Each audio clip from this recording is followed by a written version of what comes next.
Hey everyone, and welcome to this week's episode of the Intentional Life Podcast. My name is AJ Selby. I'm Amy Selby. And this is the podcast where we talk about how adding one simple layer of intentionality can make the seemingly overwhelming aspects of life more manageable, whether it's your relationships, your finances, your work, anything like that. And so we are here today again. We're here at Mad Toy Box Studios, our new home here in Charlotte. I keep almost saying Nashville. Our new home in Charlotte after we moved. And guys, if you are liking what we're putting out, we would appreciate if you just hit like, share, or subscribe, whether you're sharing an episode with somebody from your favorite podcast platform or sharing the YouTube video, sharing any of our reels or shorts on social media.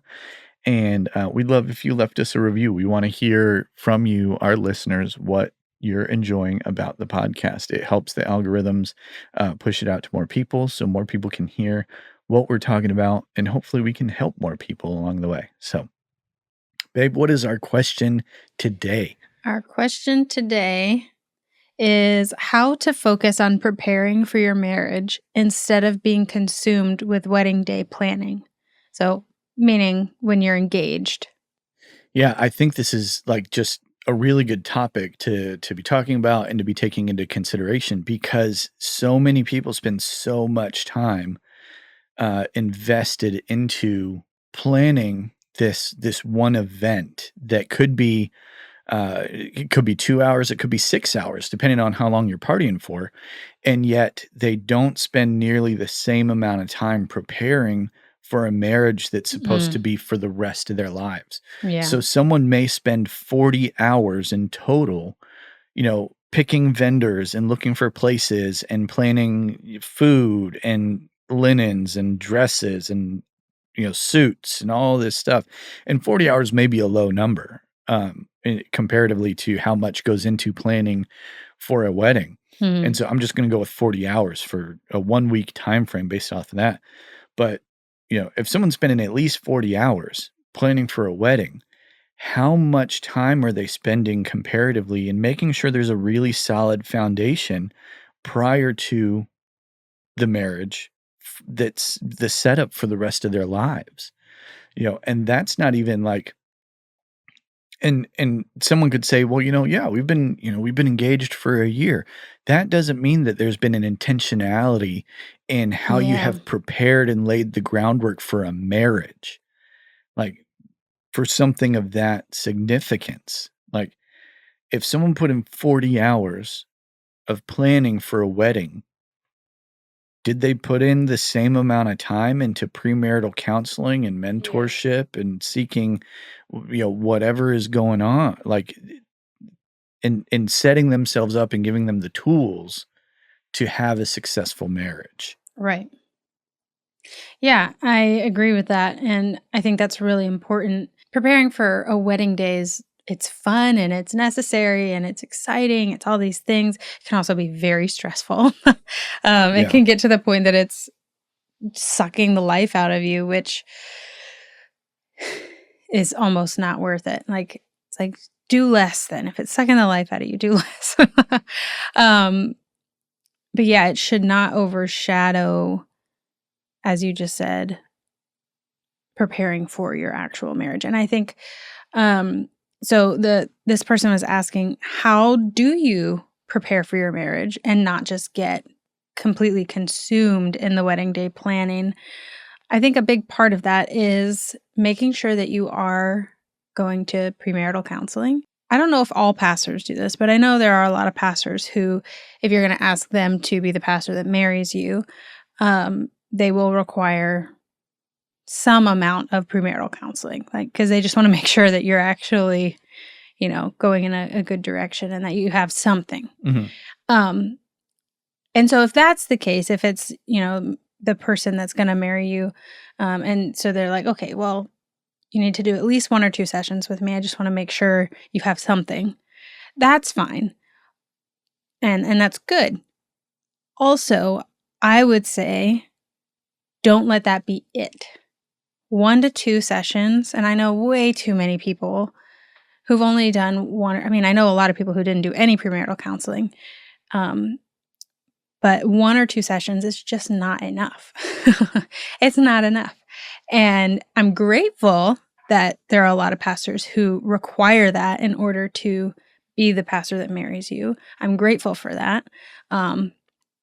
And I would encourage engaged couples to seek more of that, whether it's with that individual pastor and asking for more sessions, like, hey, well, we're grateful for the 1 to 2 sessions that you require. Can we have more? Because we really want to invest in our marriage and ahead of time and know what we're getting into in terms of, there are things that do blindside you that people maybe didn't mention until you get in that premarital space, that premarital counseling space. And, if that's not a possibility for whatever reason, like for us, we got married in a different city than we lived in at the time, which actually the person that married us was the person that did all of our premarital counseling because he traveled with us, to marry us. But like, let's say the pastor that's going to marry you is in the city that you're getting married in, but you don't live there. Well, then find somebody, they may be able to do virtual, or find someone close by where you are who can do that for you. Mm-hmm. And I would say just really invest in the time in that premarital counseling space, because hopefully it's someone who is really grounded. I mean, usually it's a pastor, but it could be a mentor or something like that, who is grounded in their faith and also can actually help you prepare for marriage. So Right. hopefully they're married. Sometimes, they may not be, but like with us, the gentleman who did our premarital counseling, he'd been a part of both of our lives for a long time. So he knew us personally really well, which helped a lot, actually. So if you can find that, then that's amazing. Not everyone can find that, so that's okay. But also, we had, how many sessions did we have? We had several, and we had some that were individual. Like I had some with his wife, you had some with just him. We had several together. I thought we had 4 together and 2 individually. Yeah, maybe. And that was an engagement period of 3.5, 4 months. So it wasn't actually a lot of time. So that was a lot of sessions actually to fit into that space with how much other things we had going on. But he gave us like multiple pages of questions and things to go through and answer individually that some of them I never would have thought to discuss. And some of them were just personal for us. And most of them were for us to discuss together. But we had to answer them individually on our own. And then in our sessions, and then sometimes he'd give us homework and say, go talk about these over here by yourself. You don't have to be in a session to talk about those. But a lot of them we would talk through in our sessions together with he and his wife. And it was so helpful because, literally all the things you could think about for preparing for marriage. From financially to, things that had to do with physical interaction to... You mean sex? Yeah. To how many kids did we want to, all kinds of things. Thinking about long-term future things. What were goals and ideas that we had? What kind of home did we want? Very practical things, emotional things, spiritual things, so many topics and questions were covered. And I so appreciated that.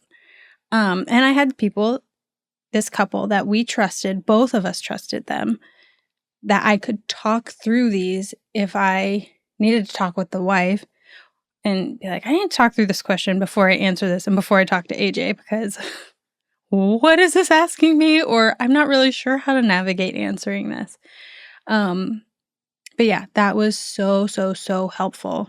There are other amazing tools out there as well that can help you prepare for marriage, different courses, or there was a course that I did personally, and then I asked you to do it with me. It was an online thing. Well, actually, that's kinda going in another direction where it wasn't a premarital counseling course that you did. Yeah. It was a course that went into the investment of our relationship in our marriage. So go ahead and talk about that course a little bit. Oh, yeah. I mean, it's been, 6 years since I've done it, so I don't remember all the details of it. Just give the flyover. What were the basics of what Yeah. this was about? So it was this Christian couple, and I don't even remember how I found this course. They did this, like, free online course. It was, I don't know, 8 video sessions or something, and, they were talking to Christian couples specifically, and they talked about, like, expectations with, like, sex primarily. That was a big thing, um, that they talked about because they're like, "Look, this is a really big thing, and it causes a lot of issues." But, like, being able to how do you talk through what are those expectations? Even thinking through your own expectations, because we all have them even if we don't know that we do. We don't take the time to take account of them. We all have them. So to be able to sit and think through, which can feel awkward if you were somebody like me who I did grow up in a Christian environment my whole life. I did not live a promiscuous life. I had never even kissed somebody until you. Like, so even thinking about things like that was a little uncomfortable. I just made myself go into a mindset of going, this is normal when you're married. Like, this is something I'm going to have to step into, and I've got to start thinking about this now. And there are some things, not in grave detail, but there are some things we do have to talk about as an engaged couple that we have to talk about before we get to our wedding night. And again, not in nitty-gritty, not in like overly descriptive terms, but there are things we have to discuss about this so that we know where we both stand. And because, especially since you and I had very different experiences in that area, in that arena. And so this couple really talked through a lot of that. And then that wasn't the only topic that they talked about. I mean, it was really just being intentional with the relational intimacy things and really taking account of expectations in general. But a lot of it was around the physical side of things, and they did it in a very appropriate way. That was just like, this is stuff you're gonna have to face. Like, you're gonna have to talk about this, but you just need to talk about it in an appropriate way. And I really appreciated that. And they brought up things that nobody had really talked to me about before or mentioned to me. And I knew asking AJ to go through this with me, like asking you to watch these videos with me, I knew was gonna be silly to you in some degree because you'd kind of been there, done that. Like, you'd been married, you'd been like, so there was some stuff that was like, you were 29 at the time. It was like, I guess I was thinking, you're probably thinking in your head, do I really have to talk about these basic, fundamental, like, things that have to do with sex and, like, whatever. And they were talking about anatomy and, like, different things like that. But to me, it was really important because no one had talked through those things with me. And there was some stuff like, I'd done my own research or whatever on some things or asked advice by people I really trusted to ask those questions. But in general, nobody had talked to me about that growing up or whatever. And they addressed a lot of things I had questions about. And so I watched through, I don't remember if I watched all of it or just some of it. And then I asked you to join me. And I think you were a little reluctant at first, but you did. You joined me. You watched them and you were there and you had those conversations with me. And I so appreciated it because you met me where I was at. And you didn't judge me for, like, that it maybe felt silly to you or whatever. Like, that was the preparation I needed. And I needed to know we were on the right page about the XYZ things. And so that was a course that I did. And I'm pretty sure it was free. Yeah, and it was like 8 sessions or something. But it really helped me. And that isn't going to be necessary for every person. And I mean, that's just one type of resource or course that there is, but that's just a good I'm glad you brought that up because that is just a good example of you took the time to invest your time, and I don't remember that it was free. I think it was something like $50 or something like It that. might have been, yeah. But Which for us at the time was a lot. Right. But you took the time, you invested the time into something that would play out over the length of our marriage. It was something that wasn't just, all right, where do we want the donuts from for our coffee and donuts at the wedding? It was, no, this has to do with how we're communicating our expectations around sex, how we're like, the frequency of intimacy and that kind of stuff, and the comfortability with being able to communicate about that and how to talk about it.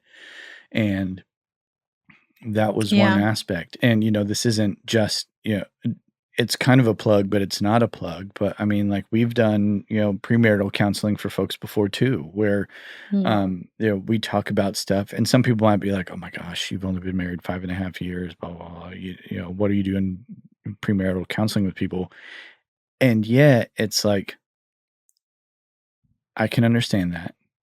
And we've had so much poured into us. Yeah.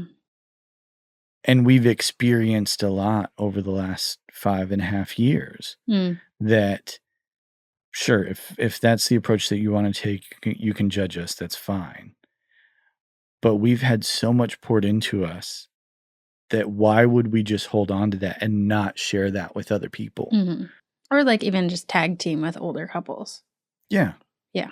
And so being able to walk through that and be able to help people, and, we typically recommend, please, if you're going to do it, at least do at least 6 sessions that are an hour to 2 hours a piece. And actually, I'll just walk you through what we do. Where we typically, minimum 4, but we really want to do 6 sessions as couples that are 1 to 2 hours a piece. And then Amy and I have both, got with the husband or wife respectively, for individual sessions outside of that, just to talk through and check in and things like that, where it's like, and we're giving homework, we're giving them things to talk about, like what our premarital counseling did with us, where it's like, here's some questions for you two to talk about and for you two to answer individually and bring back and talk to us. Or, okay, now that we've done this, now you guys go back and you two talk about it and let's check in about it next week. And we talk through that. And so it's just such a valuable thing to invest the time in making sure that your relationship is in a good place for the entirety and the launching pad for your marriage. And it's not just all the go and planning about the day, making sure that your relationship is in a good place and that your communication and your expectations and all of this stuff is set in a good spot. Yeah. And I would say, definitely a topic to talk about would be finances, which, if somebody's giving you all those questions like what we received in our premarital counseling, they're going to give you questions about finances and all of that because you're coming together as one when you get married, right? So what does it look like for us to merge our bank accounts or who's going to handle the finances primarily? Like, how do we talk through financial decisions? And some of that you will figure out as you kind of get into your groove as a married couple. Like, some of that's just kind of trial and error as well. But some of the initial things you want to talk about a little bit beforehand, and expectations of finances and those kinds of things. Just because finances are, I mean, it's a huge cause for divorce. People not seeing eye to eye on finances, somebody who doesn't give, you know, the other spouse control at all, or they hide money or whatever. Like, so being able to talk through that and have an understanding that you're going to be transparent with each other about finances as you go forward. What kind of debt do you have? Do you have any debt? Have you ever been in debt? Like, what does that look like? What is your stance on credit cards? What is your stance on loans? What is your stance? Like, all of these things. And if you don't even know, like if you're really young and you just don't know, that's okay. And you can still talk through that and you can say, I don't really know. I haven't thought about that before. I'm 20 years old. I'm 22 years old. That's okay, but talk about it. Because that is huge. Because finances are not the most important thing in a marriage by any means, but you have to have money to survive, to function in life, to pay rent, to pay a mortgage, to whatever your living situation looks like. Groceries, all these things. Is one person a big spender and the other person's a saver? Are you both spenders? Are you both saver? Like, what does that look like? What are your tendencies with money? Like, don't be ashamed about it, but talk about those things with each other and start to formulate a plan for how you can complement each other with that once you get married. And if you need to, especially if you're really young and you just are like, I don't really know what to do, it's okay to bring in someone to help give you financial advice. I mean, even if you're older, but it's okay to bring someone in to give you some financial advice or whatever. But that's a big thing to talk about and prepare, especially because when you're preparing for a wedding, you're spending a lot of money.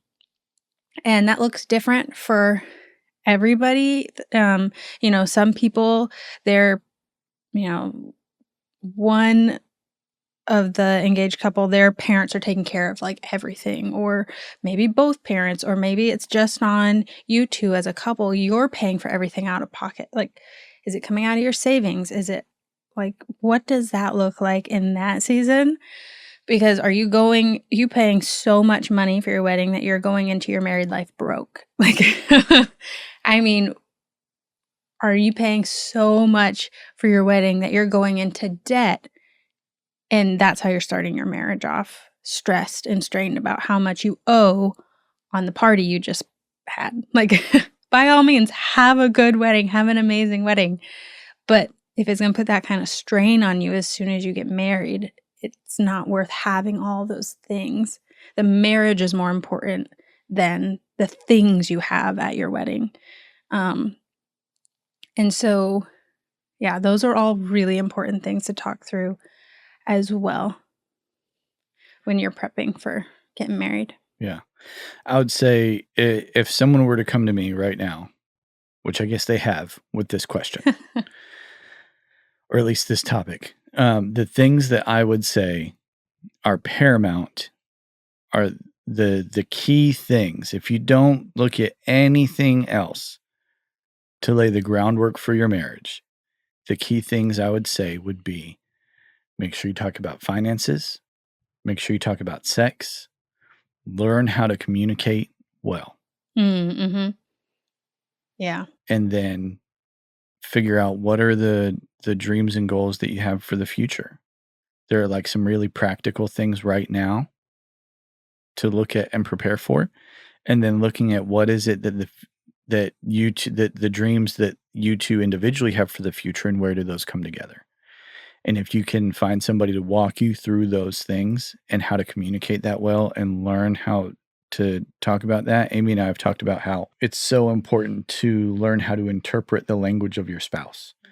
And yeah, when that's you super can important. start to get on the same page with a lot of that, whether it's, financial wise, go do Financial Peace University together in preparation for your marriage.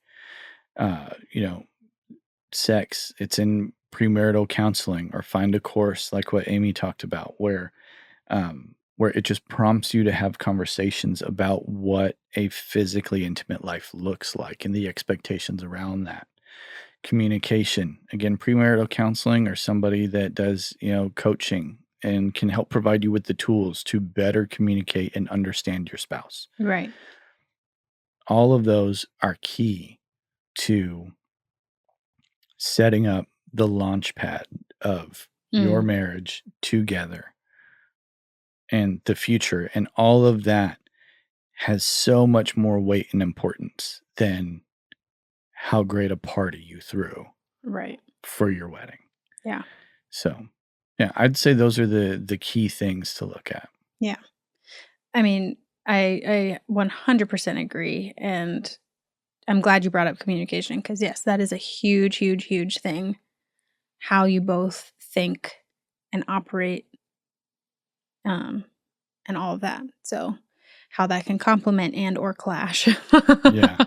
um, Yeah, all of that is really, really true. And that's some really good, like, it's just a good foundation to launch from. mhm. Yeah, and just a super quick story. I mean, um, I remember um, my oldest sister saying when we were getting married, when we were engaged and preparing to get married, some of the input that she gave me was, look, I've seen so many people who poured so much money into their wedding day. They had to have the fanciest venue. They had to have this $10,000 dress. They had to have like all of these things that were so much money. And they spent all of their time, all of their energy, all of their finances into that one day. But they did not invest at all into their marriage. And so many of those people wound up divorced because they didn't actually set themselves up for success. They spent so much time focusing exactly what this person is saying in this question is they got consumed with the wedding day and not with how do we set ourselves up for success as a married couple. And that was the best. And I'm so grateful she gave me that input because she was like, it is going to benefit you to pour into your marriage now than to not do it at all or to wait until things get rough. Like pour into it now ahead of time. Mm-hmm. And that was such good advice. Yeah. And I think also too with learning about, just how your spouse communicates and how they navigate life, quick story to close it out before we get to a question is that I love this story of my brother and sister-in-law that the week of the wedding was bananas crazy and there was all kinds of weather stuff in Phoenix and things like that that was causing them both to be pretty stressed about it. And somewhere along the way, a couple days before the wedding, they were having a conversation and decided that they were going to go and just have some one-on-one time to reconnect the morning before the wedding. Like not the day of the wedding, but the day before the wedding, that morning. They went and they had one-on-one time. There were still all these people in town, all this family in town, and they took a morning to go and sit at Waffle House by themselves and reconnect and just kind of re-ground themselves in the scenario where they were able to kind of take a step back, de-stress, and just look at everything that was happening and make sure that they were on the same page and kind of reset for themselves. And I think that is such a great picture of the importance of it's not the day that's the thing. It's the relationship. Yeah. That's the important thing. And they took the time to reconnect and make sure that everything was good the day before the wedding. Yeah. And now it's almost like a double anniversary thing that they do. They go do that every year. Yeah. On the anniversary of that day. So it's like they go do Waffle House the day before their anniversary and then they go the next day and go celebrate their anniversary. I So love it's that. super fun. Yeah. And so, yeah. That's awesome. Who's doing the question today? You. Okay. I read the question, so. Okay. All right. Frank. Oh, no. Is this one going to be one I have to sit here and think for a while? Maybe. Oh, no. Actually, you might not. Okay. What do you think is holding me back from my success? From your success. This is one of the and questions. I guess maybe the main thing, and I talk to you about this from time to time, so this is not a shock to you, is exhaustion, or how tired you get, because you push yourself so hard and so fast, and then you crash. And then you push yourself so hard and so fast, and you're working hard, you're doing amazing things, but maybe it's more of needing to find a rhythm that allows rest in the middle of it, rather than just grinding and hustling and then crashing and burning for a full weekend and sleeping, and then that's what I would say. Rest is for the weak. Jesus rested. So you can take that and shove it. Thank you. I know. Mr. 8 over there. It's true. It's true. So more rest would be maybe the key to your success. I don't know. What about me? I think what holds you back from your success is your analysis paralysis. You end up on a hamster wheel of thinking where it's just all of this in your head, and over thinking about this and thinking about this and thinking about this, and over analyzing, rather than, like, we have the conversations where it's like, babe, just raise the sail and start going. You can't go anywhere until you raise that sail and you start to get into motion. Yeah, it's the analysis paralysis and the decision, like, paralyzation. Yeah. Well, I would agree with that. You have a degree in it? I said I would agree with that. I was like, shoot, my girl has a degree. Actually, I don't. I never went to college, so there's that. I went to a lot of college and still don't have a degree. Gosh. But we're a pair. So I prefer oranges, but. Oh my gosh. Okay, let's wrap this puppy up. All right. Well, hey, thank you all so much for coming to this week's episode of the Intentional Life Podcast. Like we said at the beginning, if this has been something you've found enjoyable and helpful, please just share it with somebody. Just hit the share button on YouTube or on whatever platform you're listening on, so that other people can hear, other people can be encouraged. Maybe they can gather a few tools along the way, and then it just helps put what we're sharing in front of more people. We want to be able to help more people, be a resource for more people, and go from there. And so hit it, like, share, subscribe, review. Give us a review on whatever podcast platform you listen to. That's always super helpful and helps get it in front of more people. If you like any of our social media stuff, you can find us on the Intentional Life Pod, where we share little nuggets of these conversations. I'm sure that little I prefer oranges piece will make it into a clip at some point, just because it's fun. Anyways, thank you again for listening. My name is AJ Selby. I'm Amy Selby. And this has been the Intentional Life Podcast.